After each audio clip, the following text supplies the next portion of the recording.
বেশ কিছুদিন ধরেই মেজর লিগ সকারে অনিয়মিত লিওনেল মেসি, তবে সবশেষ কনকাকাফ চ্যাম্পিয়ন্স কাপের কোয়ার্টার ফাইনালের দ্বিতীয় লেগে ইন্টার মিয়ামির একাদশে ছিলেন মেসি। এরপরও মন্ট্রিয়ালের বিপক্ষে ৩-১ গোলে হেরে বিদায় নিয়েছে মায়ামি।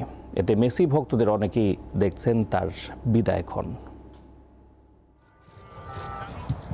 কনকাকাফ চ্যাম্পিয়ন্স কাপের কোয়ার্টার ফাইনালের প্রথম লেগের ম্যাচে ছিলেন না লিও।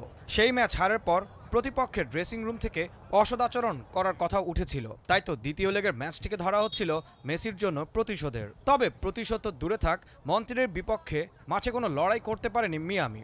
উল্টো ২০২৫ সালে ক্লাব বিশ্বকাপে খেলার স্বপ্ন ভেঙে গেল দলটির। লিওনেল মেসির ইন্টার মিয়ামির বিপক্ষে সিএফ মন্ট্রিয়ালের কোয়ার্টার ফাইনালের দ্বিতীয় লেগে এমন জয়ের পর ভক্তরা জানান তাদের মনের কথা। এটি একটি দুর্দান্ত খেলা। মেসি, সুয়ারেজ, বুস্কেটস এবং আলবার মতো তারকাদের সামনে থেকে দেখতে পারাটা সৌভাগ্যের। এই ম্যাচে শুরুর একাদশে ছিলেন মেসি, তবে বয়সের ভারে এখন জাদুকরের পায়ের সে ছন্দ অনেকটাই ম্লান হয়ে গেছে।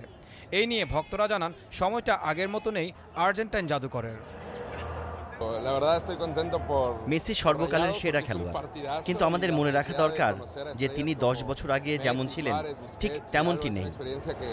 জাতীয় দলের জার্সি আর ইউরোপের ক্লাব ফুটবলের জার্সি গায়ে অর্জনের ঝুলি পূর্ণ হয়েছে, আর কিছুই বাকি নেই কিংবদন্তির। তবে মিয়ামিতে যোগ দেওয়ার পর জানিয়েছিলেন এখনও অনেক দূর যাবার বাকি।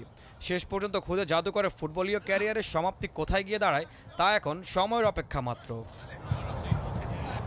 ঈশান হাসান, দীপ্ত স্পোর্টস।